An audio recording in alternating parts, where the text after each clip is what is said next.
Bienvenue dans ce brunch radical sur les questions de logement et de féminisme. Pourquoi l'accès au logement est un enjeu féministe? On va parler notamment des discriminations auxquelles font face les femmes dans la question d'accès au logement, de la précarité qu'elles vivent, mais aussi des résistances féminines, aussi de l'enthousiasme, aussi de l'optimisme face à ces enjeux-là.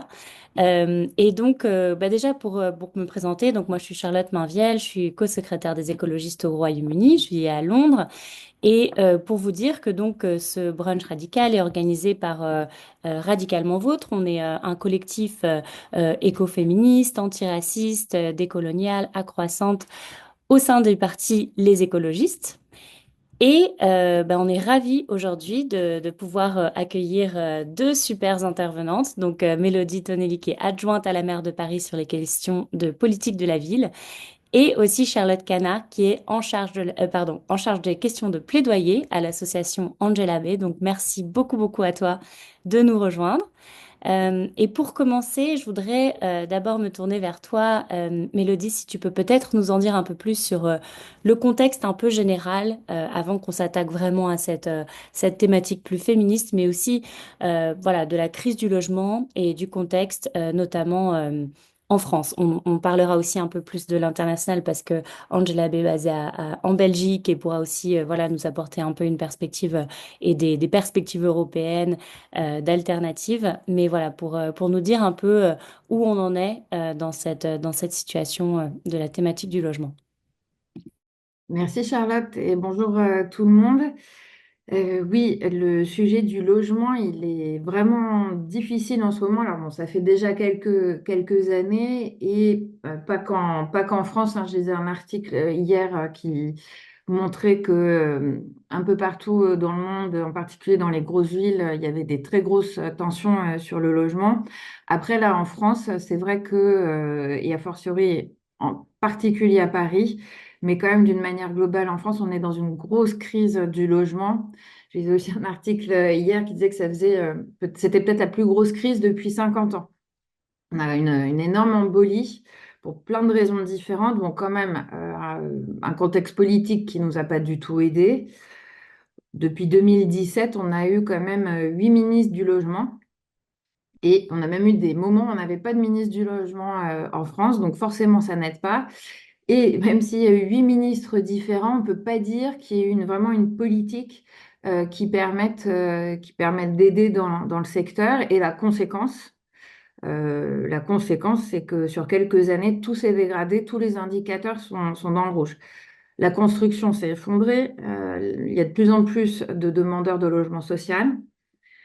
Les problématiques liées à la consommation énergétique, elles sont toujours pas réglées et elles se sont même, hier je voyais un chiffre, elles se sont même aggravées en 2024, c'est-à-dire qu'il y a des personnes qui ont plus souffert du froid dans leur logement en 2024. On a eu aussi plus d'expulsions en 2024 et plus de personnes à la rue. Donc on voit que tous les indicateurs, malheureusement, sont mauvais et bah, ils ont été multipliés par deux, voire par quatre. Et puis, politiquement, la seule chose finalement qui a été portée, c'est pas une ambition de comment on fait en sorte que tout le monde ait un toit, c'est plutôt bah, des mesures répressives en fait qui ont été mises en place où en fait, on sanctionne les locataires qui parviennent pas à payer leur loyer. À mon sens, c'est à peu près la seule chose que le gouvernement actuel a mis en place. Bon, j'ai quelques espoirs avec la ministre, enfin quelques espoirs, que ça soit moins pire avec la ministre du Logement actuelle, qui est un peu plus sensible aux questions sociales, on va dire. Mais pour vous donner aussi quelques chiffres de ce que je décris, qui sont assez terrifiants, on a plus de 4 millions de personnes qui sont mal logées en France aujourd'hui. Et on a 2,4 millions de demandes de logements sociaux. Et sur ces 2,4 millions, 60% sont des femmes.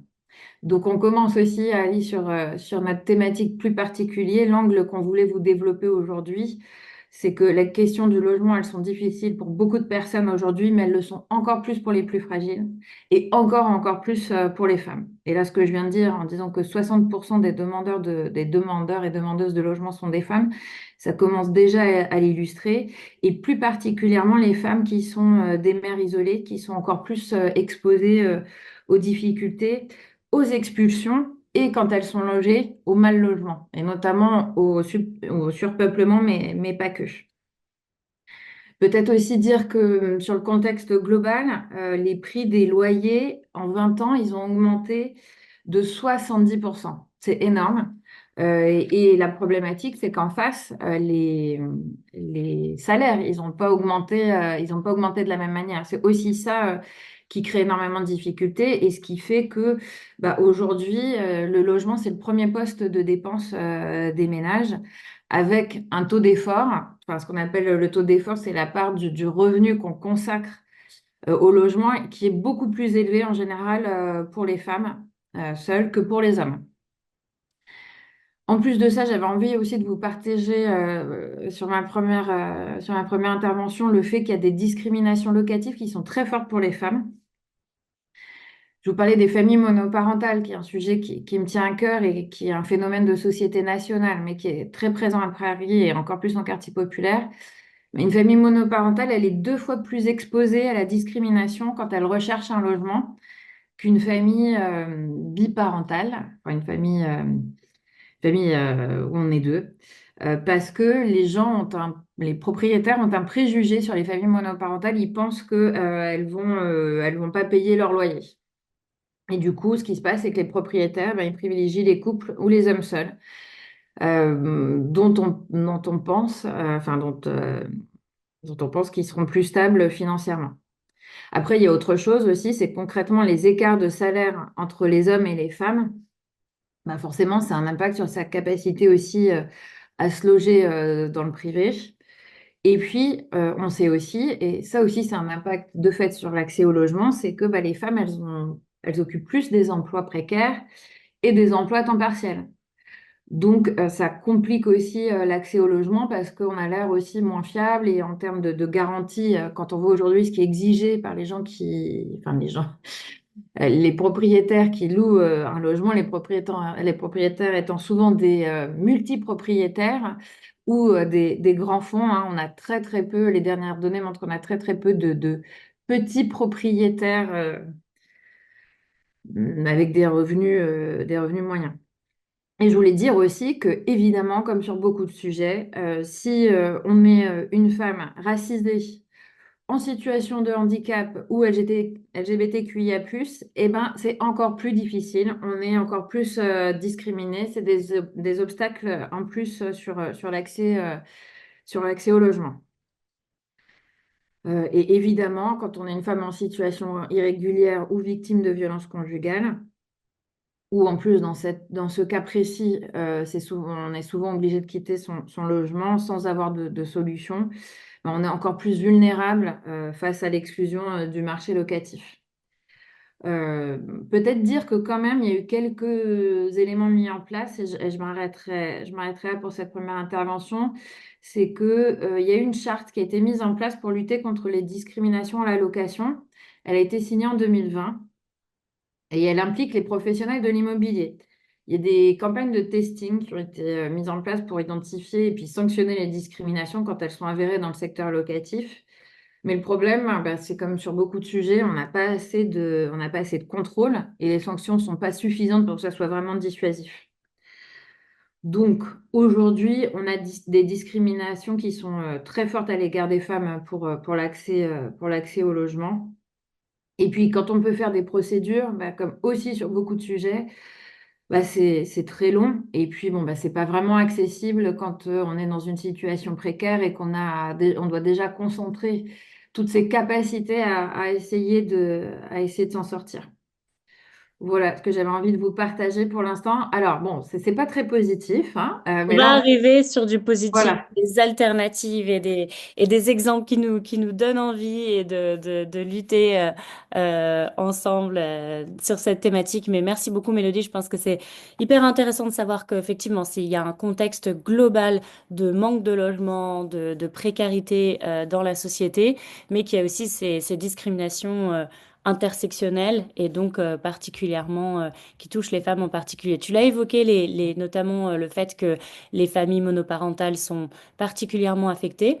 Et donc, je voudrais te demander à toi, Charlotte, et donc vraiment très intéressée de connaître ton expérience avec l'association donc pour Angela Davis qui est basée en Belgique, notamment ce que vous avez pu voir sur le fait que les politiques de logement sont très centrées sur les familles nucléaires et voilà mononucléaires. Ouais, peut-être je vais juste compléter parce que je crois pas que ça a été dit, mais pourquoi les familles monoparentales, c'est un enjeu féministe, c'est parce que, enfin, en tout cas en Belgique, c'est 80, oh, à Bruxelles, pardon, 82% des familles monoparentales ont une femme à leur tête, et c'est pas, enfin, ouais, il y a l'intersectionnalité qui rentre en jeu ici. Euh, oui, bah du coup, nous, à Angela Day, enfin, la crise à Bruxelles, elle est différente, mais les effets sont les mêmes. C'est une augmentation des prix des loyers, c'est une augmentation des prix d'acquisition de l'immobilier, et c'est des personnes qui se retrouvent en situation de mal logement. Et dans les trois groupes les plus mal logés, ça va être les personnes âgées, qui sont aussi principalement des femmes du fait de la pyramide des âges, et la famille monoparentale, comme on vient de le dire, qui sont aussi des familles avec une femme chef de famille. Et ce qu'on va regarder, parce que ce dont on se rend compte du coup, c'est que sur différents aspects, l'accès au logement, si on n'est pas une famille nucléaire, il va devenir inaccessible. Déjà, comme les loyers sont pas régulés, et nous, notre parc social, il est inférieur à 10%.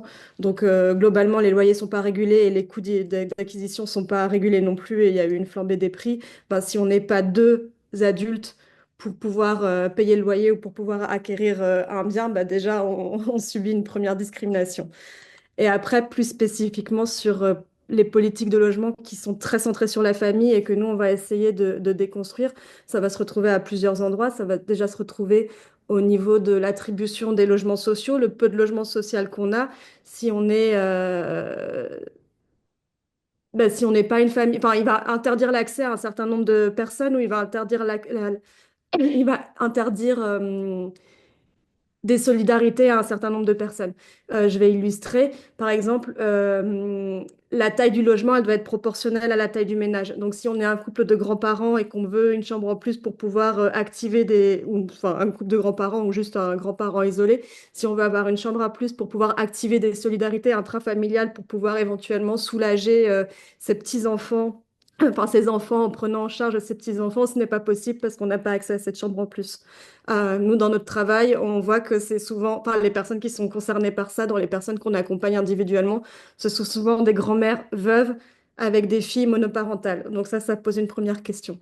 Sur les politiques d'attribution de logements sociaux aussi, si on est, je ne sais pas, des colocs, des amis, des sœurs qui veulent vivre ensemble et accéder à un logement avec des tarifs plafonnés, que ce soit du logement public comme on l'a en France, ou d'autres formes de logement avec des loyers contrôlés dans des formes plus hybrides, comme c'est plus développé à Bruxelles, on va pas être en mesure d'accéder à ce logement.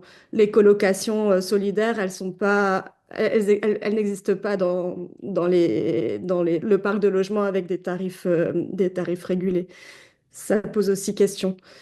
Dans les politiques sociales, tout ce qui est versement de prestations sociales, nous, on a le statut de cohabitante. C'est une façon de calculer c'est une façon de calculer les aides sociales. On va les conditionner enfin, dans beaucoup d'endroits, dans beaucoup de territoires, ces revenus sociaux, ces prestations sociales, elles vont être calculées en fonction des revenus de la personne du ménage qui touche le plus de revenus. Que cette composition de ménage, ce soit des couples romantiques ou que ce soit des colocations, etc. Et ça aussi, ça interroge. Et enfin, de nouveau, on se retrouve avec des personnes qui voudraient bien se mettre en colocation dans le parc locatif privé, mais qui vont se retrouver confrontés à des difficultés dans certains territoires parce que dans leur territoire, leur centre d'action sociale va dire ah ben, par défaut, on va considérer que vous êtes un couple, que vous mettez en commun les biens enfin, vos revenus différents, et du coup, on va diminuer vos prestations sociales parce que quelqu'un touche plus. Or, la raison pour laquelle ces personnes se mettaient en cohabitation à la base, bah, c'est pour faire des économies de loyer, c'est pour faire des économies d'énergie, etc. On va retrouver le même problème dans les familles quand l'enfant devient majeur, qu'il soit autonome financièrement ou pas. D'un coup, les revenus des parents vont être modifiés, ou si des parents hébergent ponctuellement des enfants adultes parce que ben, typiquement une situation de décohabitation pour un divorce et ben, on ne trouve pas de logement adapté à la taille enfin, avec la chambre des parents et le nombre de chambres suffisant pour les enfants, ben, les parents ils vont voir leurs revenus, enfin, les parents qui sont à l'équivalent du RSA vont voir aussi leurs revenus diminuer parce qu'ils ont accepté d'héberger temporairement leurs enfants et tout ça. Enfin, de nouveau, tout ça, ça pose question sur la façon dont on conçoit la norme de famille, l'accès au logement, les politiques sociales, etc., dans un groupe. L'autre chose qu'on va constater aussi, c'est moins dans la politique de gestion de logement ou de gestion des prestations sociales, c'est plus dans la production du logement et la façon dont on va produire du logement de façon très standardisée. Ça va être de faire des grandes chambres pour les parents. Et jusqu'à il n'y a pas très longtemps, à Bruxelles, le règlement régional d'urbanisme stipulait bien chambre parentale 14 mètres carrés, chambre des enfants 9 mètres carrés, comme si le logement, par défaut, il était fait pour des gens qui vont vivre avec ce modèle, le couple parental et les enfants de l'autre côté. Enfin, bon, là, je m'écarte un petit peu du sujet, mais ça reste une question de genre et logement, mais moins de famille monoparentale. On va aussi remarquer que dans la façon standard de produire du logement, on va donner plus d'importance à certaines fonctions, à certains usages du logement qu'à d'autres. Typiquement, le logement, ça va être d'abord un espace de loisir et on va accorder une place énorme à la salle de séjour. En Belgique, la salle de séjour, par exemple, c'est minimum 20 mètres carrés. À l'inverse, les pièces qui permettent le travail du soin, notamment la cuisine, la salle de bain, ça va être des petites pièces. Et si on regarde la cuisine en Belgique, ça va être 8 mètres carrés. Et si on regarde, si on s'attarde sur la cuisine, c'est la seule pièce de vie dans le code du logement où on n'est pas obligé de mettre une fenêtre. Donc non seulement on va faire, enfin la cuisine c'est un endroit où on passe beaucoup de temps. En Belgique, le travail de cuisine, il est, enfin au niveau des statistiques qui sont un peu anciennes, elles datent de 2013, on est à plus de 80% de ce travail porté par les femmes et on va les enfermer dans une toute petite pièce et parfois cette pièce elle n'a pas de fenêtre parce qu'il n'y a pas d'obligation légale de mettre une fenêtre. Et du coup, ben, ça, c'est des questions aussi qu'on va aller challenger. Et pourquoi est-ce qu'on fait du logement comme ça et est-ce qu'on pourrait pas faire du logement autrement? Super, c'est super intéressant, effectivement, à quel point c'est codifié et à quel point il y a tant à réinventer finalement. Pourquoi est-ce qu'on s'est mis dans ces codes et ces façons de se loger depuis des décennies, voire des siècles.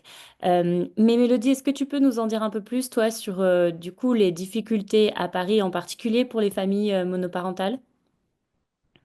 Oui, et merci, merci Charlotte. Oui, j'avais envie de faire un petit focus, ben, forcément puisque je suis je suis élue à Paris et que c'est un sujet sur lequel je travaille régulièrement et en particulier les familles monoparentales, c'est ce que je vous disais, il y en a beaucoup malheureusement en quartier populaire. Et en effet, Charles, tu le rappelais, quand on parle de familles monoparentales, on parle essentiellement de femmes. C'est que moi, je l'ai tellement ancré dans ma tête que je précise même plus. Mais merci beaucoup. Au-delà de la question plus particulièrement des femmes, peut-être dire que j'évoquais crise du logement extrêmement forte, la plus forte qu'on ait connue depuis 50 ans, et du coup dire que c'est encore plus décuplé sur Paris pour des raisons qui sont évidentes et que du coup les inégalités d'accès au logement, elles sont encore plus marquées qu'ailleurs en France. Et pour vous donner un peu la marche, l'écart, c'est-à-dire qu'en moyenne, à Paris, les loyers sont 60% plus élevés qu'ailleurs. Donc, quand vous imaginez que déjà, même quand on gagne correctement sa vie, c'est pas toujours simple. Donc, on peut aisément imaginer les difficultés que ça représente quand on est une famille fragile. Et c'est ce que je disais, tous les indicateurs malheureusement sont au rouge. On a de plus en plus de demandeurs de logement à Paris comme au niveau national. On en a 300 000 sur Paris, sachant qu'on en attribue environ 9 000 par an. Et ce qui est pas un mauvais chiffre, 9 000 par an, parce qu'on a beaucoup construit, mais il a baissé parce que les gens bougent plus. Il y a plus du tout de mobilité en fait, ni entre le logement social et le privé, ni même l'inverse. Et peut-être dire quand même que sur ces 300 000 demandeurs et demandeuses de logement social à Paris, il y en a 11 000 qui sont des femmes victimes de violences. Parce que du coup, ce qui se passe, c'est que quand il n'y a plus de possibilité d'entrer dans le logement social, ça impacte aussi ceux et celles qui sont vraiment dans des situations de l'extrême. Et je lisais une tribune de mon collègue Jacques Baudrier, qui est un élu communiste à Paris, il disait que du coup, en commission d'attribution logement, on se retrouve aujourd'hui à choisir, et c'est horrible, entre une femme victime de violence, une personne handicapée et quelqu'un qui n'a pas d'hébergement. Et c'est inacceptable en fait. On devrait pas avoir à choisir parce que enfin, avoir un toit, c'est un droit. Et évidemment, c'est ce que je vous disais aussi tout à l'heure sur ces demandeurs et demandeuses de logement, les familles monoparentales, elles sont surreprésentées. À Paris, c'est environ 40%. Sachant que, Charlotte vous le rappeler, au niveau national, une famille sur quatre est monoparentale. Donc, ça donne aussi au niveau national un peu le focus. Et comme on le disait, essentiellement des femmes, plus de 80%. Et je vous disais qu'à Paris, cette réalité, elle était extrêmement forte parce que on a des quartiers populaires où on est à plus de 60% de familles monoparentales. Je pense notamment à la Porte de Vanves qui est dans le 14e. Moi, ça m'avait frappé. Je faisais du porte-à-porte et j'étais dans un immeuble et j'avais l'impression que c'était que des femmes seules avec des enfants qui m'ouvraient. Et a fortiori, bah oui, parce que sur 10 portes, il y en a 6 qui s'ouvraient sur une famille monoparentale où c'était une femme. Et c'est un sujet sur lequel j'essaie de m'investir beaucoup parce que ces familles, ces femmes seules avec des enfants, elles sont soit déjà sous le seuil de pauvreté. La moitié d'entre elles, en gros. La moitié d'entre elles sont sous le seuil de pauvreté, avec tous les sujets que ça implique derrière au quotidien pour survivre. Et l'autre moitié, elle est extrêmement fragile. C'est-à-dire qu'il y a le moindre grain de sable dans le quotidien et elles peuvent basculer du jour au lendemain dans la précarité. Et moi, je l'ai vu pour accompagner certaines familles. Enfin, c'est des choses toutes bêtes, mais notamment quand on a eu la flambée du coût des énergies. Les factures d'électricité, de gaz, ça a fait basculer dans une grande précarité énormément de familles et beaucoup de familles monoparentales. Et c'est ce que je disais en plus tout à l'heure, les familles monoparentales, elles ont plus de difficultés à accéder à un logement et quand elles en ont un, elles sont souvent en suroccupation. Elles ont souvent des problématiques de précarité énergétique. Et hier, j'écoutais un podcast où une association évoquait le fait que, par exemple, les femmes, elles vont se priver de chauffage pour mettre un peu de chauffage dans la chambre de leurs enfants. Et c'est tout ce qu'elles subissent au quotidien, mais y compris leurs enfants, hein, ça a des impacts très importants sur la santé. Parce que, y compris, c'est aussi des logements insalubres. Parce que quand on n'arrive pas à avoir un logement social, quand vous vous faites jeter par les propriétaires privés, que vous finissez par en trouver un qui accepte de vous louer, c'est en général un logement qui n'est pas dans un bon état. Et la semaine dernière, j'étais dans un centre social, j'avais une femme qui me racontait ça, elle était seule avec ses enfants. Au moment de la séparation, elle a basculé dans des grandes difficultés, elle n'avait pas trouvé de logement et finalement, celui qu'elle trouve, il est dans un état de l'enfer et elle a beau saisir, en plus elle s'est débrouillarde, elle a saisi les instances, mais ça met 10 plombs en fait. Ça fait 5 ans qu'elle se bat et elle est épuisée, elle n'en peut plus.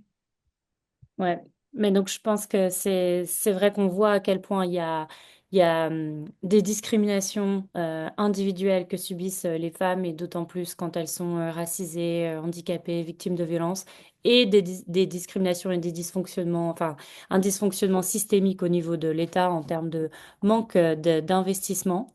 Mais on va rentrer dans une phase un peu plus optimiste de notre brunch radical et je vais commencer avec toi. Mélodie, est-ce que tu peux nous parler de ces solidarités face à cette adversité, si je puis dire, entre les femmes dans l'histoire? Il y a notamment deux exemples clés dont tu veux nous parler. Oui, merci Charlotte, parce que en préparant ce webinaire, je me suis intéressée au béguinage, dont j'avais entendu parler, mais j'avais une vague notion.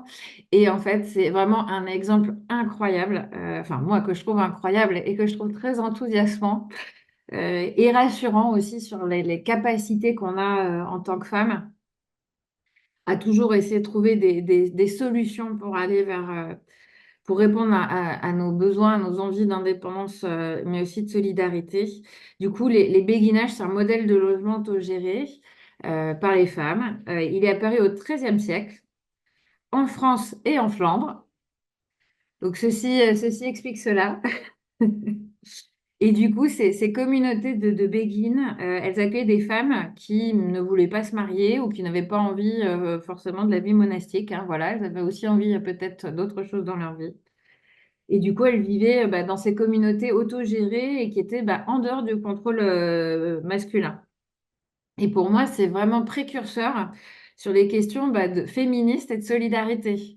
Et de se dire, je sais pas, moi, ça me fait du bien de me dire que voilà, on a toujours, les femmes étaient capables d'avoir cette solidarité pour se protéger, réussir à s'en sortir.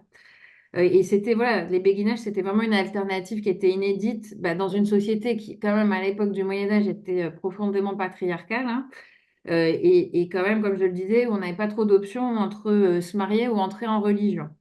Même si il s'est quand même passé des choses intéressantes au Moyen Âge. Moi, c'est une période que j'aime beaucoup. J'ai fait une licence d'histoire, c'était une de mes périodes préférées. Il s'est passé quand même un certain nombre de choses intéressantes. Ce qui est intéressant aussi, c'est que les béguines, elles pouvaient quitter bah, la communauté à tout moment. Elles étaient libres. Du coup, c'était pas un engagement à vie, pas comme le mariage en religion. Et bah, si elles changeaient d'avis, elles avaient le droit de se marier plus tard. Ou elles pouvaient continuer à rester béguines jusqu'à leur mort. Elles avaient, en tant que béguines, elles pouvaient avoir plein de métiers variés et qui étaient rémunérateurs pour avoir une indépendance. Tissage, broderie, enseignement, soins malades. Du coup, voilà, ça leur permettait de survenir à leurs besoins et de ne pas dépendre des hommes. On en a beaucoup aussi qui étaient lettrées et érudites. Et ça permettait, voilà, d'avoir une transmission du savoir entre femmes et un accès aux études qui, à l'époque, ben, n'existait pas. Cette organisation en communauté, c'est des choses bah, qu'on va retrouver aujourd'hui, hein, après dans les exemples contemporains qu'on va vous partager, bah, elle protégeait aussi les femmes de la violence et de la précarité.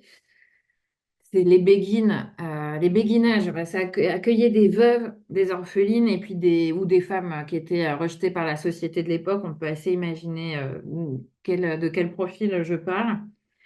Et du coup, bah, c'est vrai que c'était un refuge face à toutes les vulnérabilités que pouvaient subir les femmes. Donc, c'était vraiment une communauté solidaire. Et elle s'occupait aussi des malades, des personnes âgées, des plus démunis, souvent gratuitement ou parfois petite contribution. Enfin voilà, en tout cas, elle prenait soin les unes des autres. Et c'est vrai que du coup, cette manière de vivre, on peut le comparer aujourd'hui aux coopératives d'habitat féministes, aux éco-habitats solidaires, qui reprennent en fait ce principe d'entraide pardon, et d'autonomie collective. Et ces béguinages, ben, ils ont inspiré hein, de fait des projets d'habitat participatif féministes, comme bah, en Belgique, en France, mais aussi aux Pays-Bas. J'ai trouvé des exemples aux Pays-Bas. Et ça a inspiré notamment un exemple qui est assez connu, la maison des Baba Yaga à Montreuil. Baba Yaga, c'est un personnage issu des contes russes. Et du coup, bah, je vous parle 2 minutes de la maison des Baba Yaga et ensuite je passerai la parole aux Charlotte, puisque j'ai vu qu'on avait deux Charlotte ce matin. La maison des Baba Yaga à Montreuil, elle a été fondée dans les années 2010, 2012, 2013 par Thérèse Claire, que vous connaissez peut-être, qui était une militante féministe. Et du coup, la maison des Baba Yaga, c'était une résidence autogérée pour femmes âgées. Charlotte l'évoquait tout à l'heure. On a aussi un vrai sujet d'exclusion des femmes âgées qui sont très souvent isolées pour différentes raisons, hein. Ben, les femmes vieillissent plus longtemps que les hommes. Du coup, on en a beaucoup qui se retrouvent isolés. Elle meurt plus âgée. Et puis, on en a beaucoup pour les raisons que j'évoquais tout à l'heure, pour les raisons de salaire, des raisons de temps partiel, de travail précaire, qui ont des retraites extrêmement faibles, au minimum vieillesse, et qui, du coup, ont beaucoup de mal à s'en sortir par rapport au logement. Du coup, elles se sont organisées pour se créer leur habitat participatif avec des appartements individuels et des espaces communs partagés. Et ce modèle, bah, comme les béguinages, c'est basé sur l'autogestion, la solidarité, la transmission intergénérationnelle. Et elles ont voulu quand même se tenir à distance des institutions pour rester vraiment indépendantes et vraiment garantir leur autonomie. Bon, ceci étant, ça leur a valu quand même un certain nombre de difficultés, hein. Ça a été tout ce que j'ai pu lire sur le sujet, ça existe toujours, mais ça a vraiment pas été simple dans le temps. Mais du coup, ce qui est aussi hyper intéressant, c'est que ça nous permet d'avoir un retour d'expérience sur ce qu'on peut faire, comment est-ce que ça peut se construire et comment aujourd'hui on peut réinventer ces modèles. Et c'est un peu tout le travail que fait Angela Davis. Merci beaucoup, Mélodie. C'est quand même super de puiser de l'inspiration de bon matin des femmes du Moyen Âge. J'adore aussi Harmonie qui dit dans le chat, en fait, c'était peut-être des communautés lesbiennes incognito. On ne sait pas, mais en tout cas, de la solidarité féminine, c'est clair.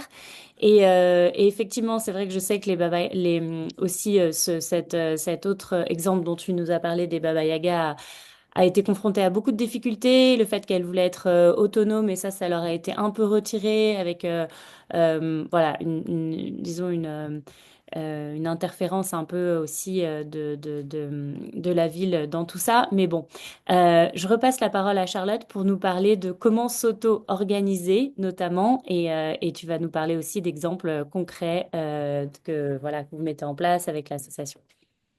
Bah, pour faire le lien, oui, enfin, moi je m'occupe du plaidoyer et des formations chez Angela Day et on va retrouver beaucoup de formes qui fonctionnent en fait comme, enfin, d'une certaine façon comme le béguinage.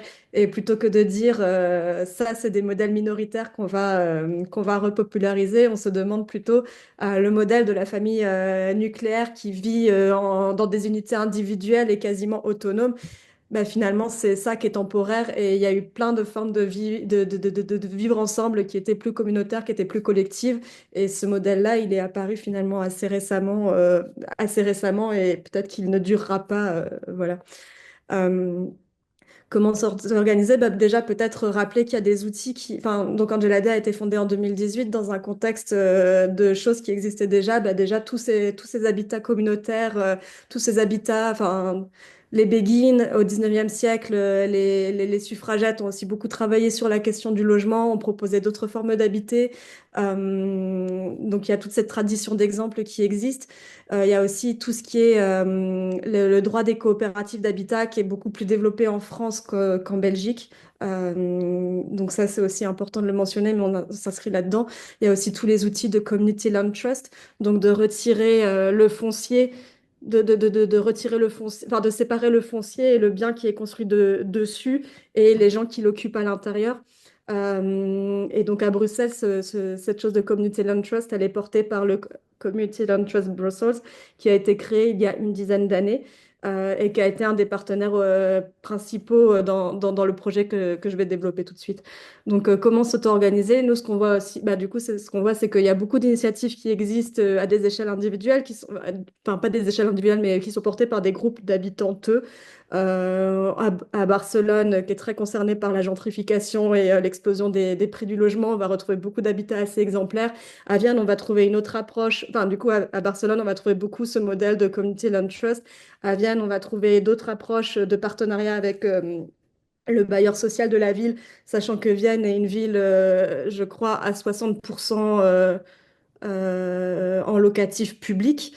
Donc c'est assez énorme. Et du coup, dans un autre contexte, on va faire on va monter les projets autrement. À Bruxelles, pour le moment, c'est le Community Land Trust enfin le modèle du Community Land Trust qui va créer ces alternatives de logement sur lesquelles on va essayer de faire du plaidoyer et de répliquer des projets. Et donc, tout ça pour dire que Angela Day, c'est né de la rencontre entre plusieurs personnes qui étaient préoccupées par les questions d'accès au logement des femmes et des personnes sexisées.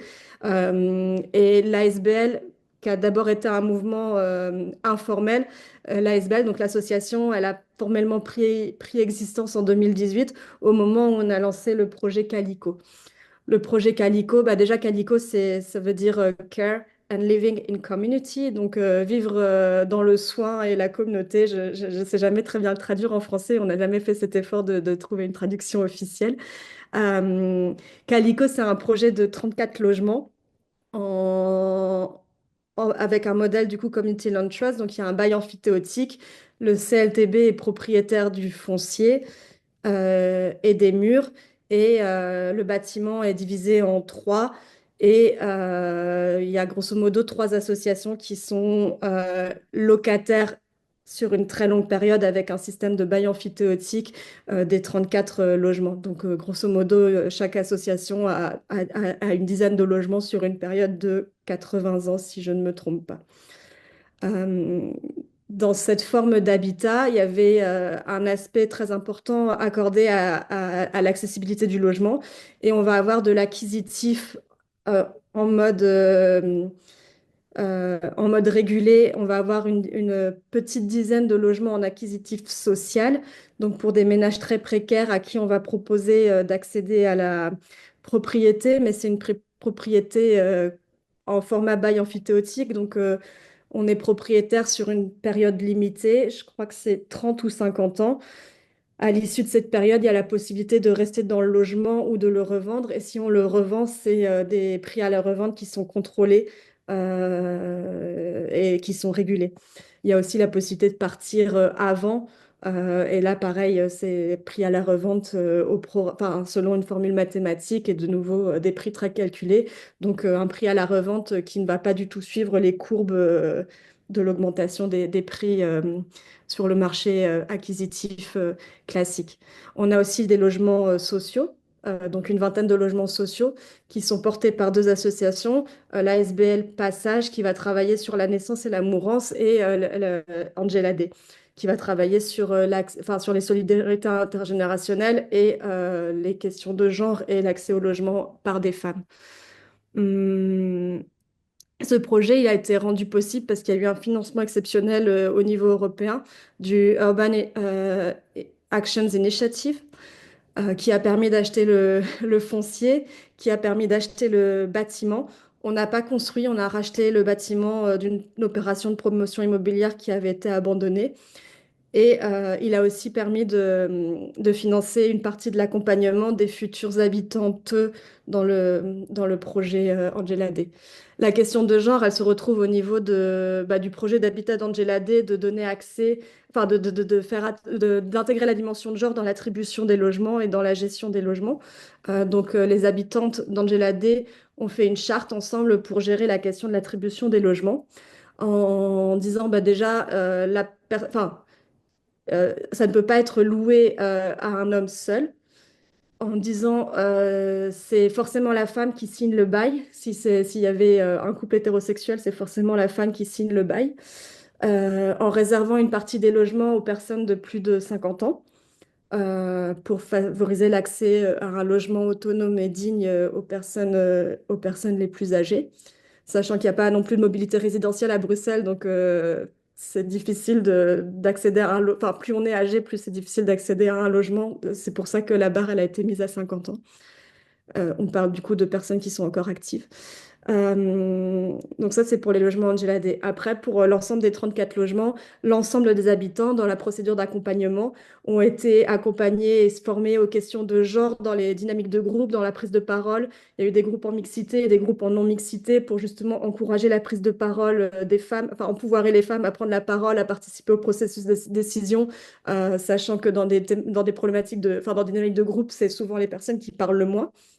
Donc on a fait ça. Et il y a eu aussi tout un travail sur la prévention primaire des violences domestiques. Et l'ensemble des habitantes ont été formés à des outils de, de faire communauté, de faire voisinage et de sensibilisation à c'est quoi la violence primaire et comment en tant que voisin, voisine, je peux agir là-dessus. Il y a aussi des espaces communautaires dans ce projet d'habitat et on a accompagné les habitantes à gérer et à prendre des décisions collectives pour la gestion de ces espaces communautaires. Ça, c'est le projet Calico dans les grandes lignes. Super. Ben écoute, merci beaucoup et c'était vraiment super de vous entendre toutes les deux sur ça. Il y a encore plein de choses dont on avait prévu de parler, mais je vais prendre les questions un peu dans le chat, surtout parce que je sais qu'on voulait parler aussi des politiques publiques et finalement il y a des questions qui sont assez axées sur cette thématique-là. Il y a Myriam qui demande la loi Dalo, donc droit au logement, n'a-t-elle rien amélioré? Une question d'Isabelle aussi sur y a-t-il des communes qui font des réquisitions pour les familles à la rue. Donc, dans ces deux questions-là, il y a un petit peu la question de quel rôle peut jouer l'État, quelles politiques publiques peuvent mettre en place. Donc, est-ce que vous auriez, peut-être je commence par toi, Mélodie, des choses à dire sur ce sujet-là? Oui, merci Charlotte. En effet, on peut faire des choses. Et j'ai vu la question en effet sur la loi Dalo, qui était d'une certaine manière pas une trop mauvaise idée à la base. Mais bon, c'est quand même priorisé, c'est ce que je disais tout à l'heure, hein, c'est quand même priorisé entre les gens alors que tout le monde a le droit à un logement correct et abordable. Et la loi Dalo, en fait, elle s'est fait complètement emboliser par la demande. C'est-à-dire qu'aujourd'hui, alors bon, je vais peut-être redire la loi Dalo, parce que si tout le monde ne connaît pas, pardon, ça permet de dire qu'une personne, une famille est prioritaire pour accéder au logement. C'est censé être un peu comme un coup de fil sur l'attente pour un logement social, sauf que bah, il y a énormément de familles, j'ai pas en tête le pourcentage du nombre de gens qui sont en attente d'un logement social et qui sont reconnus comme DALO, mais ils sont extrêmement nombreux. Du coup, aujourd'hui, ça ne résout pas du tout ça ne résout pas du tout la problématique, à mon sens. Donc, il y a des choses, il y a des choses à faire. Bah, déjà, c'est quand même relancer la construction. Il y a quand même un sujet de création de logements sociaux abordables. À Paris, on est assez quand même volontaire là-dessus. Et d'ailleurs, on a un objectif d'ici 2035 d'atteindre 40% de logements publics à Paris. Après, évidemment, il y a d'autres choses qu'il faut faire. Moi, je pense qu'il faut on a mis en place l'encadrement des loyers à Paris. Mais je pense qu'il faut qu'on aille plus loin là-dessus. Faut qu'on soit plus ferme. Aujourd'hui, les loyers sont encore trop élevés. On peut aussi avoir des incitations fiscales différentes, les faire évoluer. Aujourd'hui, un locataire privé, il a plus intérêt à louer sur un bail, un meublé d'un an que un bail classique. C'est pas normal, c'est l'inverse en fait qui devrait être en place. C'est pas du tout incitatif pour les propriétaires. Et après, je repensais aux questions des familles, par exemple monoparentales. Je me disais, à Paris, je me prépare des idées pour les municipales à venir. On priorise quand même, on fait quelque chose de bien. C'est-à-dire que on réserve 30% des logements sociaux à Paris aux familles monoparentales, mais c'est en dessous du nombre de familles monoparentales pardon, qu'on a en attente, qui représente 40%. À mon sens, ça semble, la cohérence, ça serait qu'on mette ça en adéquation, en fait. On développe aussi beaucoup à Paris des logements passerelles, mais on peut en faire encore plus. Les logements passerelles, c'est des logements qui permettent aux femmes qui sont en difficulté d'avoir un toit sur leur tête, d'avoir un temps de répit avant de pouvoir trouver une solution pérenne.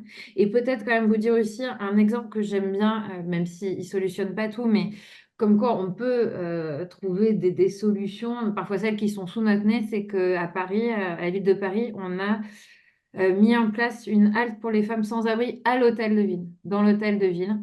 Et je trouve que bah, déjà, c'est important parce qu'on la journée, on accueille plus de 75 femmes et la nuit, une cinquantaine.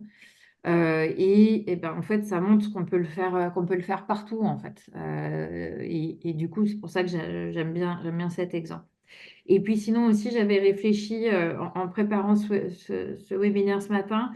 Je me disais que pour les femmes en situation de précarité, puis je pensais notamment aux femmes seules avec enfants, on pourrait imaginer un fonds de caution solidaire, enfin une garantie, comme le fait Action Logement d'ailleurs, mais spécifiquement pour les femmes, pour lever les freins à la location en fait sur le privé.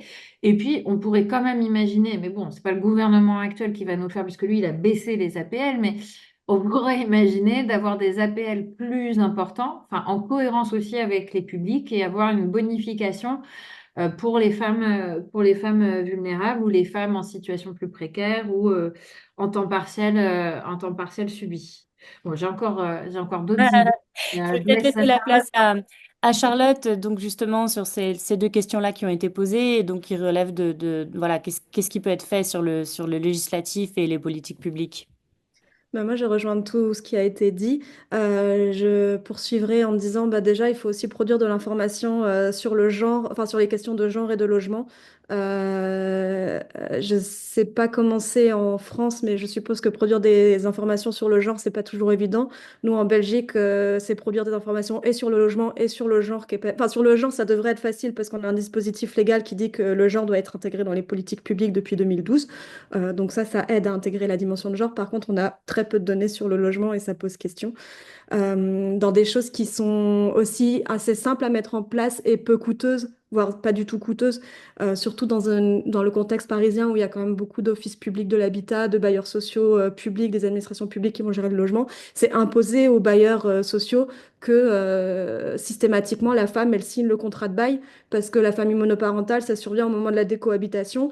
Et comme ça a été dit, parce que les revenus sont moindres, etc., ben, c'est souvent la femme qui doit décohabiter parce qu'elle ne peut pas garder le logement. Mais dans le cas du logement social, si la femme était, dans le cas, et dans le cas des couples hétérosexuels, bien sûr, si la femme, elle était co-signataire du bail, ben, on pourrait peut-être trouver, enfin, par défaut, ce serait peut-être pas la femme qui doit cohabiter et décohabiter, mais ça amènerait d'autres bases de dialogue pour gérer cette décision de la décohabitation. Ça permettrait aussi à la femme d'avoir des preuves de quittance de loyer et du coup d'être considérée comme bonne payeuse dans le cas où enfin, elle cherche un nouveau logement locatif. Et ça pourrait être étendu à l'ensemble du parc locatif, mais là, ça demande peut-être enfin, plus de temps pour être mis en œuvre.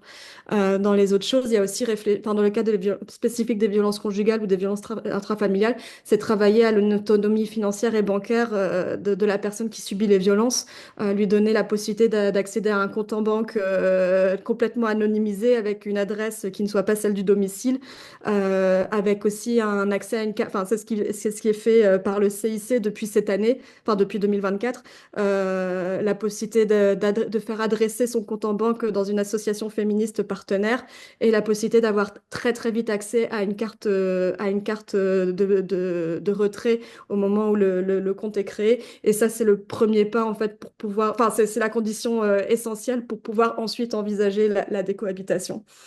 Euh, Ce que je pourrais encore dire, ah, bah oui, ça a été un petit peu évoqué, mais on ne l'a pas repris, mais l'accès au logement demande d'avoir des papiers, et nous, on va aussi porter un discours enfin, de régulation des personnes sans papier, surtout que bah, les personnes sans papier, c'est aussi beaucoup des femmes qui vont assurer un travail essentiel, et si elles n'ont pas de papier, ben, elles n'ont pas accès au logement.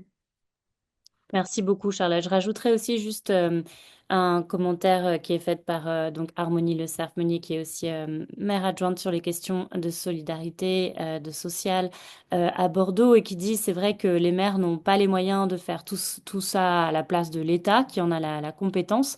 Et donc, dans la plupart des villes de gauche et écologistes, le patrimoine municipal est utilisé pour pallier aux carences de l'État. Donc, c'est aussi important de voilà, réfléchir à qui peut jouer un rôle clé, même si les mairies font beaucoup.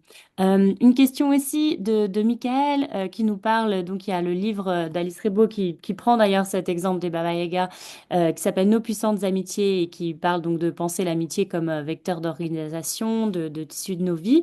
Et est-ce qu'il y a des choses qu'on peut envisager pour réinventer les politiques de logement autour de l'amitié ou sur des politiques, voilà, plus des modèles d'habitat plus féministes et solidaires et qu'est-ce que vous pensez qu'on puisse faire pour soutenir ces modèles-là? Ah bah, je veux bien commencer, Charlotte, si ça t'embête Vas-y, pas. ouais. Mm. Parce que je pense que je serais peut-être plus rapide, je vois moins sachante que toi là-dessus, mais moi j'ai envie de dire que déjà, en fait, peut-être qu'il faut, et tu l'évoquais un peu, Charlotte, aussi tout à l'heure, on peut sortir d'un modèle préconçu de ce que doit être l'habitat. Et finalement, c'est un peu ça à quoi on est confronté aujourd'hui. Il y a plein de manières d'habiter différentes et avec qui on habite et comment on habite. Et finalement, c'est ça le plus important, c'est d'être libre là-dessus, habiter avec des amis, habiter avec une personne, habiter tout seul.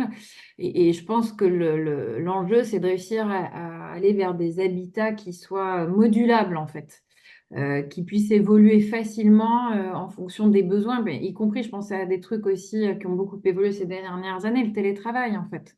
Bon, je sors un peu de la question féministe stricto sensu, mais on travaille beaucoup plus chez nous aussi, donc nos besoins sont pas les mêmes.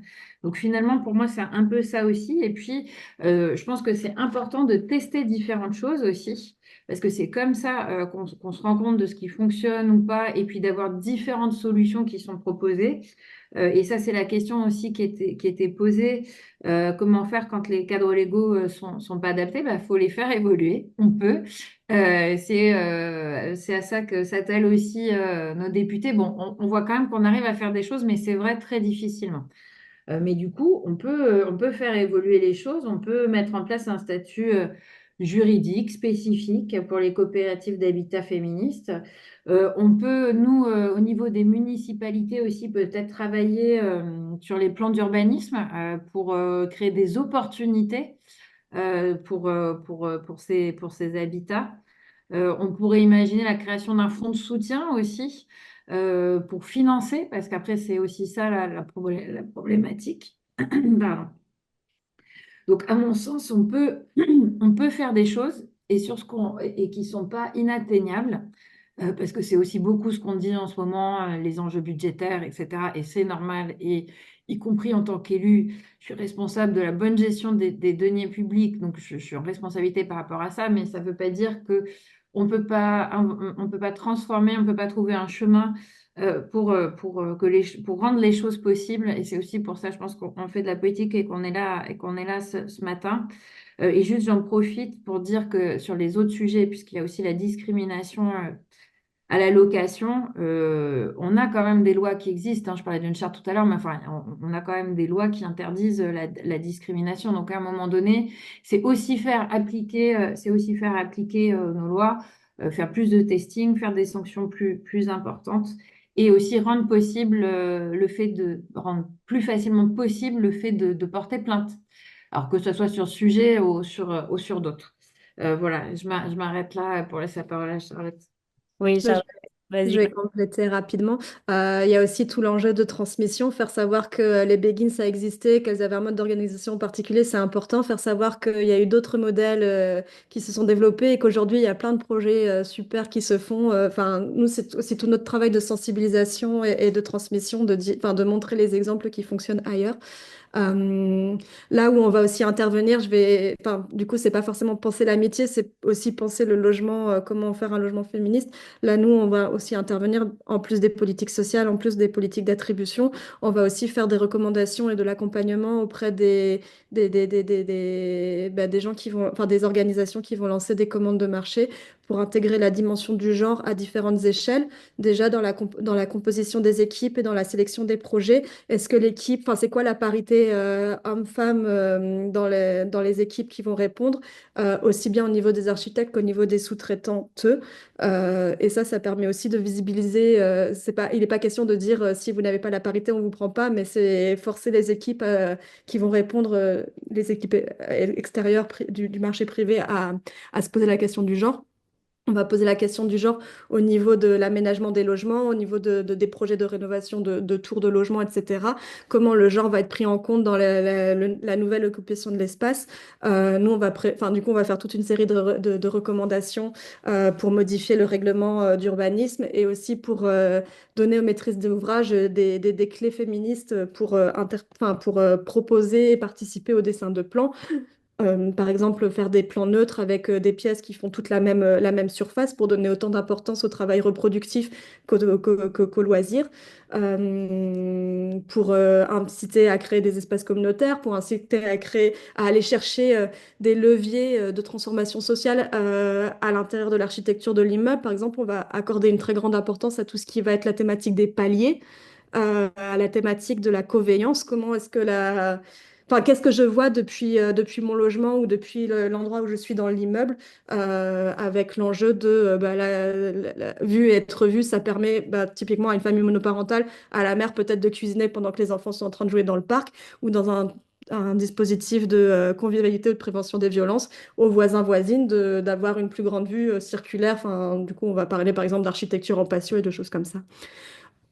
Et là où on va aussi travailler et faire de recommandations, c'est inciter les maîtrises d'ouvrage à utiliser davantage l'expertise d'usage des habitantes ou des futurs habitantes en travaillant avec eux et de nouveau en faisant attention que dans les dynamiques de groupe, ben, c'est pas la même chose d'être une femme ou un homme, c'est pas la même chose d'être une femme en situation de handicap et une femme valide, c'est pas la même chose d'être une personne racisée, validée, sexisée en raison de ses préférences sexuelles, etc.